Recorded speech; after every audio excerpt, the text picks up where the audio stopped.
How to write a resume that's going to get you a job interview. I'm Chris, this is the Office Survival Guide, where I do videos not just to help you survive the office week, but give you the skills you need to crush it. And in this video, I'm going to be giving you some tips on how to make a resume that gets you a job interview. And so sometimes people say, well, but Chris, don't I want a resume that gets me a job? No, resumes get you interviews, and then if you do well at the interview, then that's going to get you the job. And Chris, who are you to give me this advice? I have reviewed thousands of resumes, and frankly, most resumes are awful. And so this video, I'm going to give you tips you can use to make your resume not awful and stand out from the crop that everybody else submits. So first things first, I'll share some general information to think about when you're preparing some resume. I'll talk about how to actually prepare it, what goes in each section, what sections to have in it, and then I'll conclude with some things that you should never do and never include in a resume.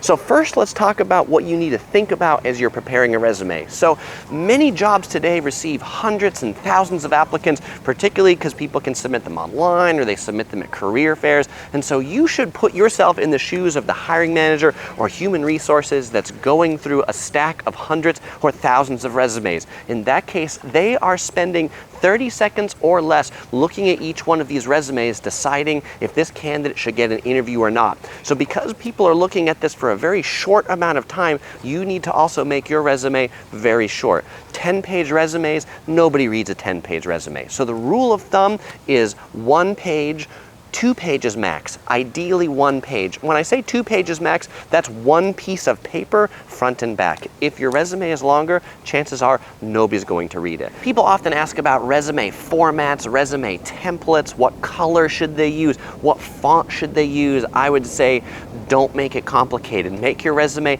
as simple as possible. The more basic format, the better. Black text, you don't need any colors. Simple's good because people are just going to be scanning that. You don't want a lot of formatting to get in the way of the actual people trying to digest what's there. Now you can use sparingly bold, italics, underlines to help make some points, but don't get carried away with that. And also, every job you apply for, you should tailor your resume for that job. You should look at some things that are in the job advertisement, some skills that are in there, and you should make sure that your resume is reflected in that. Now, when I say that your resume should be 1 to 2 pages max, that's the resume that you submit. I actually encourage you to keep a longer resume. Your personal resume that you pull out of with your historical data, accomplishments, things like that, could be 10 pages as your archive, and then when you're applying for a specific job, you pull certain sections out of that to put in the resume that you're actually going to send in for the one you're applying for.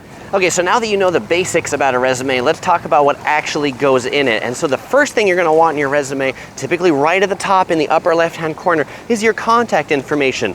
And what do I mean when I say contact information? I mean your name, your phone number, and your email address at the very least. You could include other things like your permanent address, your home address, but you want name, email, and phone number. You would be surprised about the number of resumes I've reviewed that don't have those things. It might have their name, but it has no way of contacting them. And if I look at it and I say, gee, I'd like to bring this person for an interview, what's their phone number? What's their email address? And sometimes people think, well, I filled out this online thing, I already typed that stuff in there, I had to attach my resume to it. Do I really need to include that stuff again? And I will say yes, because often your resume gets separated from that actual other metadata that you've put into that online application. So make sure all of your contact information is included in your resume. And if you're in a profession that you might have some online portfolio of your work, like you're a photographer and you have a really great Instagram account, or you're a software developer and you have a great code repository online,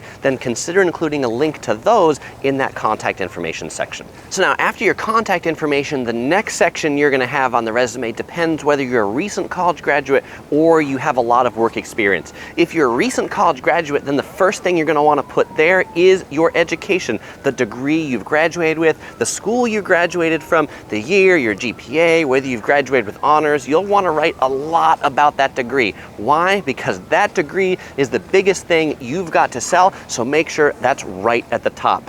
If you have been in the workforce for a while, you've got 10 or 20 years of experience, you will still want to include your education, but instead of including it at the top, you include it at the bottom, and you include the year, the school, and what degree it was, bachelor's, master's, PhD, in reverse chronological order. So whatever your most recent degree and highest degree is, that goes at the top, all the way down to your last post-secondary education. Now, if you have a college degree, you don't need to list that you have a high school diploma.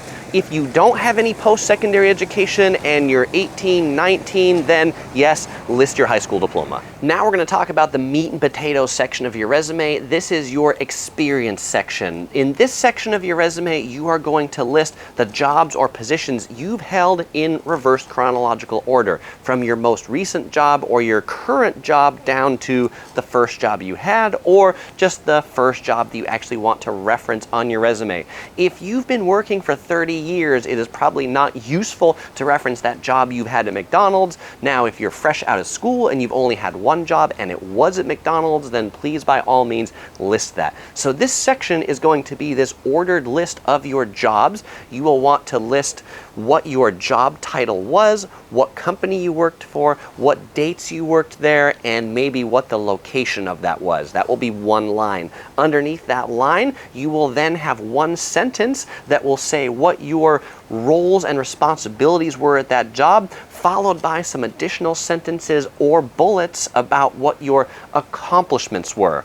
Accomplishments. And what I mean by accomplishments is I mean things that you did that improved X. Where people often make a mistake on resumes, and what makes resumes end up in the trash pile and not in the interview requested pile, is when people simply list their responsibilities on their resume. And you've seen this, things like, I was responsible for major canned tomato sales in the US. I was responsible for this. I was responsible for this. And as someone who's reviewing a resume, you look at that and you say, well, that's great. That's what you were responsible for. But what results did you generate? What great things for the company happened because of you? And so this is a time for you not to be modest. This is a time for you to say that you walked on water because you did these great things. So these sentences should essentially say something like, due to my excellent salesmanship skills, I increased canned tomato sales by 300% in the first quarter and 1,000% in the first year. You would probably tighten up the English a little bit and make it slightly more technically accurate, since I'm not a canned tomato salesman, but you get my point that what you want to write is you want to write your accomplishments and not your responsibilities. If you like formulas, you can think of these sentences in a form of I did A, increasing something by B%, which resulted in C. When you're writing this section, use plain English that anybody could understand, not just somebody in the field, because remember, it might be people in human resources that are reviewing this and they're not subject matter experts. Particularly, don't use acronyms. There might be acronyms on your job that not everybody understands, so make sure to just spell everything out. So now that you've listed out all of your jobs and all of your accomplishments, what's next? Well, you could actually be done right at this point, because these are the major things that employers actually care about. You could have an optional final section. This section is particularly important for students or recent college graduates, but in this section, if you're a student, you could put things like campus involvement, clubs you were involved in, extracurricular activities, you joined the Peace Corps for the summer, kind of sell up all of those things that you did outside of professional job employment that may make you a better employee. If you've been in the workforce for a while, some things you might include in your optional final section might include papers you've published, patents that you've patented, conferences that you've presented at. Consider things like that that add to your professional background. You might also consider listing any certifications that you have. If you have technical certifications or professional certifications, right down here, because the next thing you're going to have at the end, if you've been in the workforce for a while, is your education. Let's talk about some things to not include in your resume now. Don't include a summary of you. What do I mean by a summary of you? I'm sure you've seen this on resumes, you've seen this on templates. It goes something like this. Right after your name, it says, I am a fast-paced, quick-learning team player that's looking for an amazing career in online marketing. All employers use this for is to disqualify you from the job. The fast-paced, quick learner, this and that, they don't look at any of those things and say, oh, you're a quick learner. We're looking for quick learners. What they do is they look at it and they say, oh, you said you're looking for a job in online marketing. Well, this is a print marketing job, and so therefore we're not interested. All that people are going to do with the summary is pencil hole you into what you said and disqualify you from the position. It's a waste of space and can only be used against you, so do not include a summary. Sometimes people also call the summary an objective, like what your objective is. My objective is to be a management, CEO level, this, that, blah, blah, blah. Again, this is one where they say, well, if this job doesn't meet your objectives, you're not going to even get the interview. And you want to get the interview because you might find that when you get in there, even if you're not interviewing for the right job, you're making some connections, and then they can fit you into the correct job once you've got your foot past that first threshold, which is the resume cut, in to meet some actual people.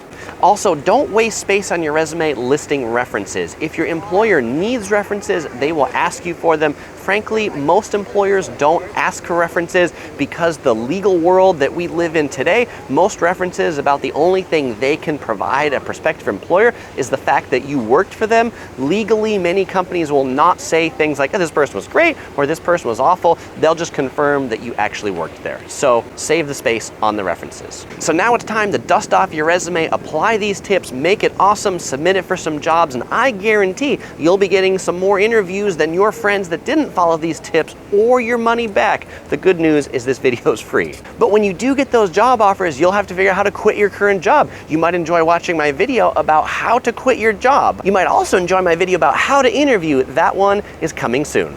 So it might not be here yet. But as usual, I won't say goodbye because I'll see you in one of these videos.